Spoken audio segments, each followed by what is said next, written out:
জীবনে আমরা সবাই চাই সাকসেসফুল হতে। আমাদের ভেতরকার যে পোটেনশিয়াল সেটার সবথেকে বেশি ইউটিলাইজেশন যাতে হয় সেই চেষ্টা করতে থাকি। কিছু সময় আমরা সফল হই, নানা কারণে হয়তো আমরা আমাদের ফুল পোটেনশিয়াল অনেক সময় রিচ করতে পারি না। কিন্তু কেমন হয় যদি আপনি একটা এমন ওষুধ পান যেটা খেলে আপনি আপনার ফুল পোটেনশিয়ালে পৌঁছে যাবেন? না, তার একটা ডার্ক সাইডও থাকতে পারে। আজকের গল্প সেরকমই একটা ম্যাজিক পিল বা একটা ড্রাগের ওপরে, যেটা একটা লেখকের জীবন সম্পূর্ণভাবে বদলে দেবে। তাহলে চলুন শুরু করা যাক আজকের এই সিনেমাটি, লিমিটলেস।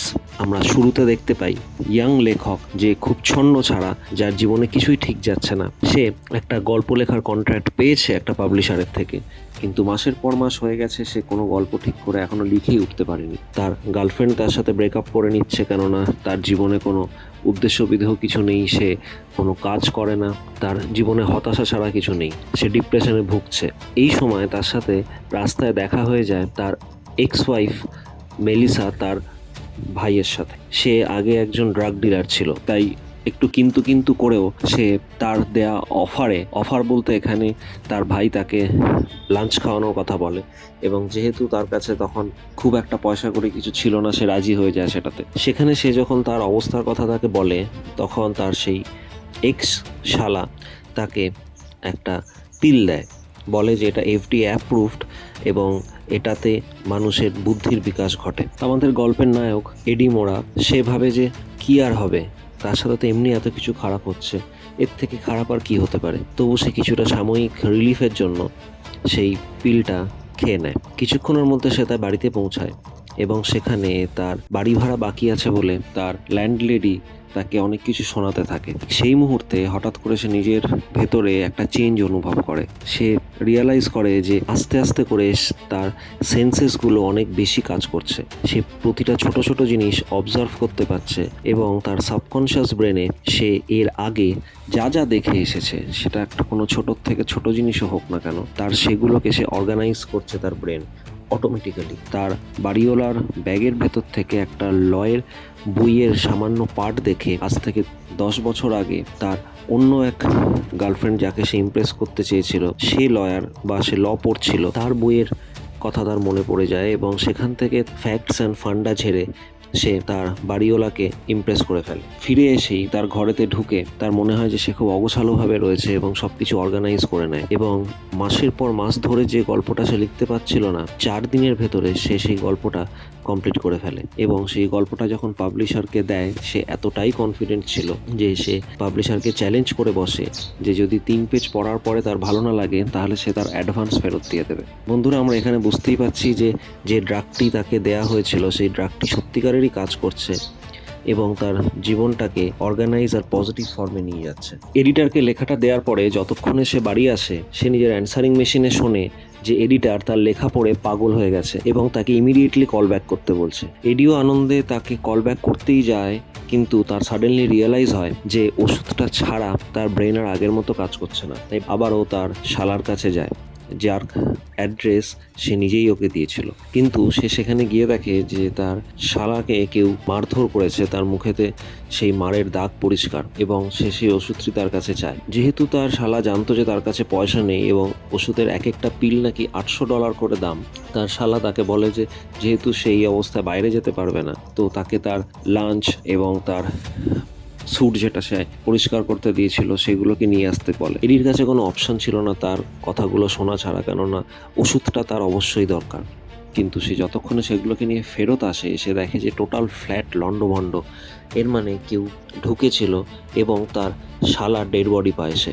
এডি স্বাভাবিকভাবেই খুব ঘাবড়ে যায়, এবং পুলিশকে ফোন করে সেখানে ডেকে নেয়। পুলিশ যতক্ষণে আসছিল, হঠাৎ করে এডির মনে হয় যে হয়তো বাড়ির কোথাও সেই ওষুধটা থাকতে পারে, তাই সে তন্ন তন্ন করে খুঁজতে থাকে। কিন্তু লাকিলি মাইক্রোওয়েভের ভেতরে একটা লুকোনো জায়গার থেকে এডি সেই ওষুধটা পায়, এবং তার সাথে কিছু লুকোনো টাকাও পেয়ে যায়। সে সেই দুটোকে নিজের কাছে রেখে নেয়, এবং পুলিশ আসলে ওষুধ আর টাকার ঘটনাটা বাদে বাকিটা তাদেরকে বলে। যেহেতু যে মৃত ব্যক্তি, তার সাথে এডির আত্মীয়তা ছিল, সেই জন্য পুলিশ তাকে ডাউট করে না, এবং যেহেতু সে নিজেই পুলিশকে ফোন করে ডেকেছিল, তাই পুলিশ তাকে বলে যে তার নাম আর নাম্বার দিয়ে তাকে ছেড়ে দেয়। এখান থেকে শুরু হয় গল্পের একদম নতুন একটা আঙ্গিক। এডি প্রতিদিন করে একটা করে ওষুধ খেতে লাগলো এবং তার মাইন্ডের পাওয়ার এখন প্রচণ্ডভাবে বেড়ে গেছে। যে টাকাটা সে ওখান থেকে নিয়েছিল সেটাকে ইউজ করে সে নিজের একটা কমপ্লিট মেকওভার করে এবং তার যে বইটা বাকি ছিল সে সেই বইটাকে খুব তাড়াতাড়ি কমপ্লিট করে ফেলে। তার ব্রেন এখন এতটাই শার্প হয়ে গেছে, সে 3 দিনের মধ্যে পিয়ানো শিখে ফেলে। যে কোনো ভাষা, ফ্রেঞ্চ, ইটালিয়ান, এগুলো তার কাছে শেখা এখন আর কোনো ব্যাপার নয়। সে স্টক মার্কেট নিয়ে বিষয়ে সে বোদ্ধা হয়ে ওঠে। বড় বড় পার্টিতে বিভিন্ন গণ্যমান্য ব্যক্তিদেরকে সে যুক্তিতে হারাতে শুরু করে এবং অবভিয়াসলি এই সব কারণে তার পাওয়ারফুল এবং বড়লোক বন্ধু বান্ধবরা হয়। সেই লাইফটাকে খুব ভালোভাবে এনজয় করতে শুরু করে, কারণ এখন তার কাছে পয়সা আসছে, পাওয়ার আসছে। এই সব বন্ধুদের সাথেই যখন সে একটা ভ্যাকেশনে গেছিল তখন একটা ক্লিফ থেকে জলেতে সে ঝাঁপ মারে এবং তখন তার একটা সাডেন রিয়েলাইজেশন হয় যে সে এই শুধু বই লিখে বা ছোটোখাটো কোনো ক্যাসিনোতে টাকা জেতার জন্য তার এই পাওয়ারটাকে ইউজ করবে না। সে রাস্তা খুঁজে পেয়ে গেছে যে কিভাবে সে তার ড্রিমসগুলোকে ফুলফিল করবে। সে এবারে স্টক মার্কেটের দিকে তাকায়। তার শালার থেকে চুরি করা যে $800 তার কাছে পড়েছিল, সেই $800কে ও একদিনের মধ্যে $2000 কনভার্ট করে এবং পরের দিনকে সেটাকে 7,500। কিন্তু এখানেই এডি থামতে চাইছিল না। তার বড় ট্রেডিংয়ের জন্য বড় ক্যাপিটালের দরকার ছিল, কিন্তু ব্যাংক সেটা তাকে দেবে না, কেননা তার কাছে সেই ক্রেডেনশিয়ালস এখনও নেই। কেননা কয়েকদিন আগে অবধি সে একটা লেখক ছিল যার একটা বইও পাবলিশ হয়নি এবং তার কোনো চাকরি বা সেরকম কিছুই তার কাছে ব্যাংক ব্যালেন্স শো করার জন্য ছিল না। তাই সে আন্ডারওয়ার্ল্ডের লোকেদের কাছ থেকে কন্ট্যাক্ট তৈরি করে তাদের কাছ থেকে টাকা নেয় এবং সেই টাকাটাকে সে ইউজ করে কয়েকদিনের মধ্যে কয়েক কোটি টাকা আয়ত্ত করে নেয়। তার এই সাকসেসটা এতটাই চোখে লাগার মতো ছিল যে বিভিন্ন ম্যাগাজিন, নিউজ পেপার, পোর্টাল এইসব জায়গায় তার ছবি আসতে শুরু করে এবং তার যে এক্স গার্লফ্রেন্ড তাকে ছেড়ে চলে গেছিল তার সাথে সে যখন আবার কন্ট্যাক্ট করে, সেও তার এই পরিবর্তিত রূপ দেখে ইমপ্রেসড হয়ে যায় এবং তার সাথে আবার প্যাচ আপ করে নেয়। ঠিক এই সময় ওয়াল স্ট্রিটের এক নজরে পড়ে এডি। সেই টাইকুন এডির সাথে দেখা করতে চায়। ওয়াল স্ট্রিটের সেই বিখ্যাত শার্কের নাম ছিল ভ্যান লুম। সে এডিকে যখন ডেকে পাঠায় তখন সবাই তাকে বারবার করে বলে যে সে যেন খুব বুঝে কথা বলে, কেননা ভ্যান লুনের নেচার হচ্ছে সে এই বন্ধু তো এই সব থেকে বড় শত্রু। ভ্যান লুন এডির পরীক্ষা নেয় তাকে একটা কোম্পানির ফাইল দিয়ে, কিন্তু এডি তার ব্রেন পাওয়ারের কারণে ভ্যান লুনের আসল কারণটা ধরে ফেলে এবং বলে যে এই কোম্পানিগুলোকে সে শুধু ইউজ করছে যাতে সে দুদিক থেকেই খেলতে পারে। এবং এই এতটা ক্যালকুলেশন যে এডি বুঝে নিয়েছে সেটা দেখে ভ্যান লুন মনে মনে খুশিও হয় এবং অবাকও হয় এবং এডিকে তার সাথে কাজ করার বা তার হয়ে কাজ করার অফার করে দেয়। এডি এটাতে অবভিয়াসলি খুবই খুশি হয়, কেননা এবারে সে ওয়াল স্ট্রিটেতে as a CEO or as a company president হিসেবে যাবে। সেই খুশিতে তার ঘরেতে না ঢুকে কিছুক্ষণ তার এনার্জিটাকে পোড়ানোর জন্য হাঁটতে শুরু করে। কিন্তু এখানেই আমরা একটা অদ্ভুত জিনিস দেখি। আগের দিন রাত্রেবেলাতেও এডি কিছুক্ষণ মনে নেই যে সে কি করছিল। আজকেও সে যখন আয়নায় নিজের রিফ্লেকশন দেখে একটা দোকানেতে, তখন তার মনে হয় যেন সে নিজের প্রতিচ্ছবিকে তার পেছন থেকে আসতে দেখছে এবং তার 5-10 মিনিট পরে তার মনে হয় যে সে 20টা ব্লক কি করে চলে এসেছে তার মনে নেই। এখানে আমরা বুঝতে পারছি যে মেডিকেশনের কারণে হয়তো এমন কিছু হচ্ছে যেখানে একটা টাইম গ্যাপ তৈরি হচ্ছে, যেখানে এডির মনে থাকছে না যে সে সেই টাইমটাতে কি করছে বা কি করেছে। এরপরেই আমরা দেখতে পাই সে একটা ট্রান্সমার্কা সিচুয়েশনের ভেতরে চলে গেছে এবং সেখানে সে কোন বাড়িতে যাচ্ছে, কার সাথে পার্টি করছে সে কিছুই বুঝতে পারছে না, কিন্তু সে সেটাকে এনজয় করছে। সে সেই জায়গাগুলোতে কিভাবে পৌঁছাচ্ছে সে নিজেই রিকালেক্ট করতে পারছে না। রাস্তাঘাটে তার মারপিট হয় কিছু লোকের সাথে এবং তার মেমোরিতে সে আজ অব্দি টিভিতে, মুভিজে যা যা অ্যাকশনস দেখেছে সেগুলো অটোমেটিক্যালি আসতে শুরু করে এবং সে নিজেকে বাঁচাতে সক্ষম হয়। এইভাবে 18 ঘন্টা কেটে যায় এবং যখন সে নিজের সম্বিত ফিরে পায় তখন তার অলমোস্ট কিছু মনে নেই যে সে কোথায় গেছিল, কি করেছিল। এদিকে পরের দিনকে সেই টাইকুনের সাথে তার মিটিং ছিল, তাই তাকে ফোন করে সেখানে আসতে বলে, কিন্তু সে দেখে যে তার যে ওষুধটা সে নিত, এনজিটি, যে ড্রাগটা সে খেত, সেই ড্রাগটা শেষ হয়ে গেছে এবং অবভিয়াসলি ড্রাগের সাহায্য ছাড়া তার ব্রেন এই কমপ্লেক্স ডেটা কিছুই প্রসেস করতে পারছিল না। তাই প্রথমে সে অ্যাভয়েড করতে চায়, কিন্তু এত বড় টাইকুনকে না বলাটা ঠিক দেখায় না, তাই সে বাধ্য হয়ে যায়। সেখানে সে নিউজে দেখে যে একটা হোটেলে একটা ফেমাস মডেল খুন হয়েছে এবং সে ভাবতে থাকে যে হয়তো সেই খুনটা করেছে। তার শরীর খারাপ হতে শুরু করে সে সেখান থেকে কোনোভাবে শরীর খারাপের অজুহাতে বেরিয়ে আসে। বাড়িতে পৌঁছেই তার এক্স ওয়াইফ মেলিসা তাকে তার অ্যান্সারিং মেশিনে ফোন করে এবং সে সেটা সঙ্গে সঙ্গে ধরে তার সাথে মিট করতে চায়, কেননা তার মনে হচ্ছিল যে এনজিটির বিষয়ে হয়তো মেলিসা কিছু জানে, কেননা তার শালাই এটার ডিলার ছিল। ওর বাড়ির থেকে যে ডায়েরিটাও উদ্ধার করেছিল ক্যাশ আর ওষুধের সাথে, সেখানে ওর অন্যান্য ক্লায়েন্টদের কথাও লেখা ছিল। তাই ও এক এক করে সেই ক্লায়েন্টদেরকে ফোন করতে থাকে যদি কিছু পাওয়া যায়। তো অদ্ভুতভাবে দেখা যায় যে বেশিরভাগ ক্লায়েন্টই হয় অসুস্থ নয় মারা গেছে। ঠিক এই সময় তার বেঞ্চের উল্টো দিকেতে আরেকজন এসে বসে, যাকে আমরা কয়েকটা সিন আগেও দেখেছি এবং আমরা বুঝতে পারি যে সে ফলো করছে। এখন যখন এডি মেলিসার সাথে দেখা করার জন্য তার বাড়ির থেকে বের হয়, তখনও সে দেখে যে সেই লোকটা তাকে ফলো করছে। সে এবারে ঘাবড়ে যায় এবং দৌড়ে একটা ট্যাক্সিতে উঠে পড়ে এবং সেই লোকটা আটকে যায়, সে কারণে তাকে ফলো করতে পারে না। যখন সে মেলিসার সাথে একটা ক্যাফেতে পৌঁছায় মিট করতে, সেখানে গিয়ে সে মেলিসাকে দেখে যে মেলিসার হাল খুব খারাপ, তার চোখ মুখ বসে গেছে, তার চেহারা ভেঙে গেছে। এডি কিছু বলার আগেই মেলিসা তাকে বলে যে সে জানে যে এটা এনজিটির জন্য আজকে তার এই হঠাৎ করে উত্থান এবং তার এই সমস্ত চেঞ্জ। সে এটা কেন জানে, কেননা তার ভাই জেসন তাকেও এই ড্রাগটা দিয়েছিল এবং সে প্রথমে সেটাকে খুশি মনেই নিয়েছিল এবং সে নিজেও সেই ব্রেন পাওয়ারের জন্য তার কোম্পানিতে তার বসের জায়গা নিয়ে নেয়। কিন্তু সে বলে যে সে বোকা নয়, সে খুব তাড়াতাড়ি বুঝতে পেরে গেছিল 2 বছর হলো নেয়া বন্ধ করে দিয়েছে এবং বন্ধ করে দেওয়ার জন্যই আজকে তার শরীরের এই সাইড এফেক্টে হাল। কিন্তু সে যদি সেটা নিতে থাকতো তাহলে সে হয়তো মারাই যেত। এটা শুনে এডি ভয় পেয়ে যায়, কিন্তু মেলিসা তাকে বোঝায় যে হয়তো তার সে যে ওষুধটা খেয়েছে সেটা হয়তো নতুন ব্যাচের বা হয়তো তাতে কোনো ইমপ্রুভমেন্ট হয়েছে, কিন্তু তার এখন উচিত এই ড্রাগের থেকে বেরিয়ে আসা, না হলে এর পরিণতি আরও ভয়ানক হতে পারে। এবারে ওখান থেকে বেরিয়েই এডি পাল্লায় পড়ে সেই গুন্ডার যার থেকে সে টাকা ধার নিয়েছিল তার শেয়ার মার্কেটে খাটানোর জন্য।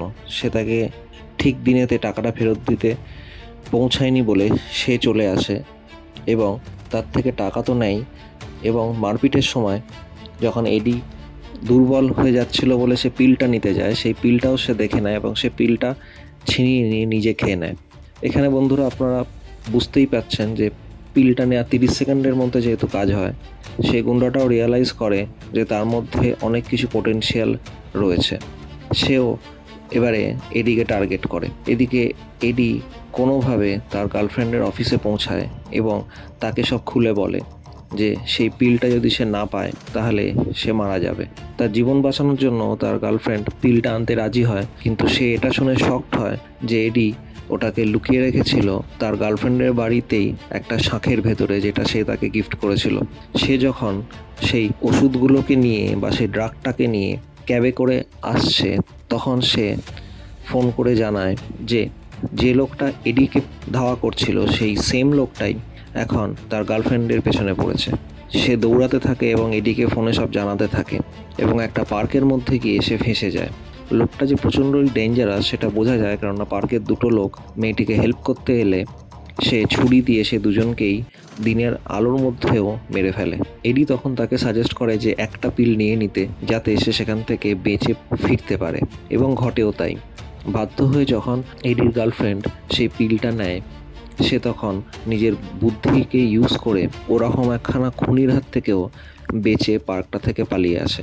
এডি তার ওষুধ পেয়ে যায় এবং পরের দিন সকালবেলা তারা একটা যে রাতে তারা হোটেলে কাটিয়েছিল, পরের দিন সকালে যখন এডি সুস্থ হয়ে যায় একদমই, তখন সে বলে যে সে সরি, তার জন্যই তাকে এইসবের কিছু ফেস করতে হয়েছে, কিন্তু এখন সে সুস্থ হয়ে গেছে, সে ফিরে এসেছে এবং সব কিছুকে সে সামলে নেবে। কিন্তু তার গার্লফ্রেন্ড বলে যে না, এটা সেই এডি নয় যাকে সে চিনত।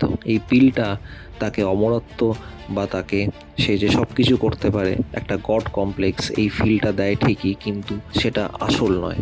মানুষ হিসেবে তার চরিত্র, তার ভাবাবেগ, তার মতাদর্শ সব কিছুকে চেঞ্জ করে দেয় এটা, কেননা এই যে এক্সট্রিম পাওয়ারের যে ক্ষমতাটা সেটাই তাকে ভয়ানক করে তোলে। সে তার গার্লফ্রেন্ডকে কোনো ক্রমে বোঝায় যে সে সব ঠিক করে দেবে এবং তার সাথে থাকতে। তার গার্লফ্রেন্ড তাকে বিশ্বাস করে এবং সে এবারে একটা প্ল্যান তৈরি করে। সে নিয়ম মাফিক ডোজ নিতে থাকে। যখন তার মাথা ব্যথা বা শরীর খারাপ হওয়া শুরু না হচ্ছে তার আগে অবধি সে ওষুধটা নেয় না। যাতে সে সেটাকে কন্ট্রোল করতে পারে। কিন্তু একদিকে যেহেতু তার ওষুধের সাপ্লাই কমে আসছিল, সে প্রচুর টাকা দিয়ে এক সায়েন্টিস্টকে বলে যে এই সেম জিনিসকে রেপ্লিকেট করতে 6 মাসের মধ্যে। টাকার অঙ্ক শুনে সেই কেমিস্টও রাজি হয়ে যায়। এদিকে যে আন্ডারওয়ার্ল্ডের কাছ থেকে সে টাকাটা ধার নিয়েছিল, সে যেহেতু একবার ওষুধের ক্ষমতাটা বুঝে গেছে, সে সমানে ব্ল্যাকমেল করতে থাকে, তার কাছ থেকে সেই ওষুধটা নিতে থাকে। বাধ্য হয়ে সে দেয়, কিন্তু আস্তে আস্তে করে সে প্ল্যান করতে শুরু করে যে কী করে একে রাস্তা থেকে সরানো যায়। এদিকে আর একটা নতুন ঝামেলা হয়, যে 18 ঘন্টা তার মনে ছিল না এবং যে সময়ের ভেতরে একজনের খুন হয়েছিল, এক প্রত্যক্ষদর্শী বলে যে সে দেখেছে সেই হোটেল থেকে কে বেরোচ্ছিল এবং পুলিশ তাকে ডাউট করে এবং তাকে জেরার সম্মুখীন হতে বলে। কিন্তু বুদ্ধি করে সে এমনভাবে জিনিসটাকে অ্যারেঞ্জ করে যাতে প্রত্যক্ষদর্শী ওকে চিনতে না পারে। তার জন্য সে সবথেকে দামি লয়ারকেও হায়ার করে। এদিকে কার্ল, সেই বিজনেস টাইকুন যার সাথে সে শেয়ার মার্কেটের কাজ করছিল, সে আরেকজন টাইকুনকে ডাকে মার্জারের জন্য। কিন্তু মার্জার হওয়ার আগেই সে অসুস্থ হয়ে পড়ে প্রচণ্ডভাবে। তার হাব ভাব সব কিছু দেখে বোঝা যায় যে সেও আসলে এনজিটি নিচ্ছে।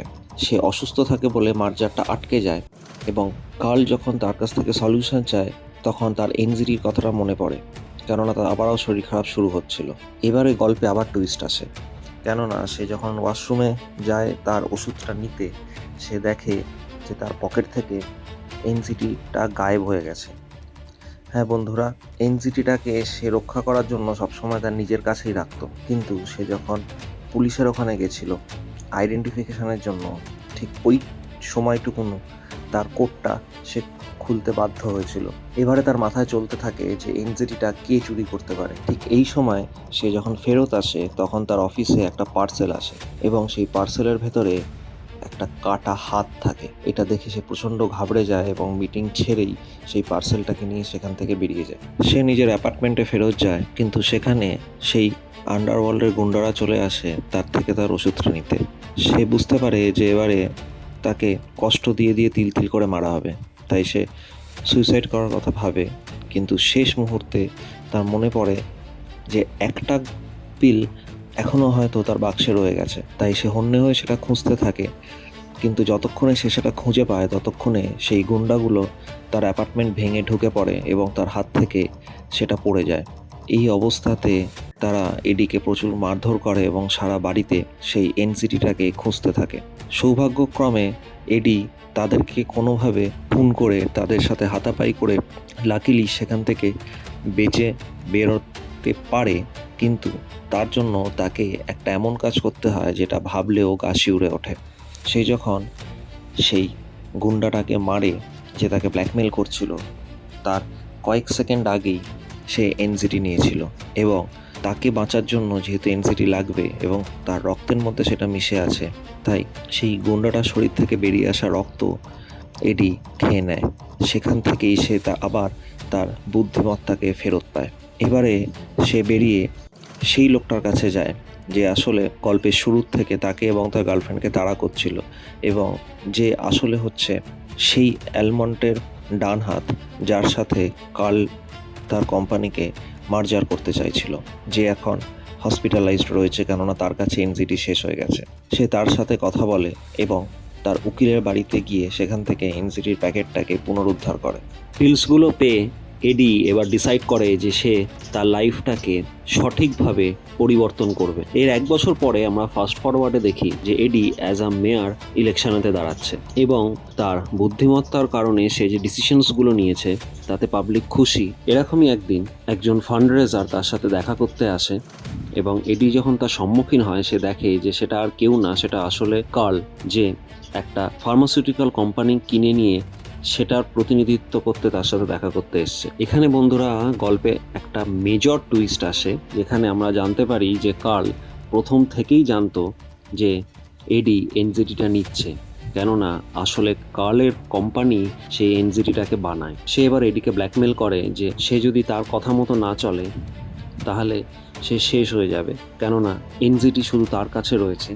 তখন এডি বলে যে সে কি শিওর যে এনজিটি শুধু তার কাছেই আছে। কার্ল এখানে তার ওপর দিয়ে গিয়ে বলে যে সে যাকে পয়সা দিয়ে ল্যাবেতে এনজিটি তৈরি করতে দিয়েছিল সেই ল্যাবটাকে সে বন্ধ করিয়ে দিয়েছে। কিন্তু এডি বলে যে সে কি করে শিওর হচ্ছে যে একটাই ল্যাবে সে বানাচ্ছিল। দুজনের মধ্যে স্মার্ট তর্ক বিতর্ক হতে থাকে এবং শেষ অবধি কার্ল তাকে হুমকি দেয় যে এই এনজিটি সম্পর্কে সে যদি চুপ না থাকে তাহলে তার পক্ষে সেটা ক্ষতিকারক হবে। এটাকে নিয়ে আরও ডিসকাস করতে সে তাকে লাঞ্চে তার সাথে যেতে বলে, কিন্তু গাড়ির সামনে অবধি গিয়েও এডি থমকে যায়, বলে যে সে এই কাজটা আর করবে না। তার হয়ে কাজ করা মানে স্লেভের মতো থাকা এবং সেটাতে সে রাজি নয়। এবং সে আরও বলে যে এনজিটি সে ছেড়ে দিয়েছে, কিন্তু তা সত্ত্বেও তার ব্রেন এখন ফুল ফাংশনিংয়ে থাকে। সেটার একটা প্রমাণ হিসেবে সে উল্টো দিক থেকে আসা একটা গাড়ি যেটা একটা ট্যাক্সির সাথে ধাক্কা খাবে, সেটা ধাক্কা খাওয়ার কিছুক্ষণ আগেই সে প্রেডিক্ট করে দেয় ড্রাইভারের চালানোর ধরন এবং টাইমিং হিসেব করে। উল্টে সে এবারে কার্লকে ধমকি দেয় এটাকে তার উচিত R&D করিয়ে অফিসিয়ালি লাইসেন্সড করিয়ে সেটার পজিটিভ দিকগুলো তার সামনে রেখে বাগসগুলোকে রিমুভ করে সবার সামনে আনতে। এবং সে যদি তাকে ব্ল্যাকমেল করার চেষ্টা করে তাহলে সে ট্রেডিংয়ে যা যা ফ্রড করে এত বড় লোক হয়েছে, ইনসাইডার ট্রেডিং, দুবাই থেকে ফ্রড চেকস, সেই সমস্ত কিছুকে সে গভর্নমেন্টের সামনে নিয়ে আসবে। এখানে আমরা বুঝতে পারি যে কার্লও ফেঁসে গেছে এবং সেও এডিকে আর ব্ল্যাকমেল করার জায়গাতে নেই। এত অবধি বলে এডি কার্লকে বিদায় করে এবং তার গার্লফ্রেন্ডের সাথে লাঞ্চে যায়। এই শেষ দৃশ্যে আমরা দেখি যে তারা যে চাইনিজ রেস্টুরেন্টে গেছিল সেখানে এডি সেই চাইনিজ ওয়েটারের সাথে ফ্লুয়েন্টলি চাইনিজে কথা বলছে। এখান থেকে আমরা বুঝতে পারি যে সে যে এনজিটি ছেড়ে দিয়েছে বলে যে কথাটা বলেছিল কালকে সেটা সম্পূর্ণ মিথ্যে এবং অন্য সোর্স সে অলরেডি বানিয়ে রেখেছে এবং তার ডোজেজটাকে সে বুঝে শুনে অল্প অল্প করে নিচ্ছে বলে সে সুস্থও আছে এবং তার বুদ্ধিমত্তাও পুরোপুরিভাবে বিকশিত হয়ে রয়েছে। আমরা বুঝতে পারি যে এরপরে সে আরও অনেক দূর যাবে, হয়তো প্রেসিডেন্ট বা সেরকম কিছু। এইখানেই গল্পটা শেষ হয়, আমাদেরকে এটা বুঝিয়ে দিয়ে যে সঠিকভাবে যদি একটা পাওয়ারকে ইউজ করা যায়, নিজের বুদ্ধিমত্তাকে ইউজ করা যায়, সেটা শুধু নিজের ভালো করে তাই নয়, সেটা সমাজের এবং সবার মঙ্গলের জন্য ইউজ করা যেতে পারে। তাহলে বন্ধুরা, আপনার কাছে যদি এরকম লিমিটলেস পাওয়ার আসতো তাহলে আপনি কিভাবে এগোতেন, আর গল্পটা আপনার কেমন লাগলো সেটা আমাদের কমেন্ট বক্সে অবশ্যই জানাবেন। ভালো থাকুন, ভালো রাখুন, খুশিতে থাকুন।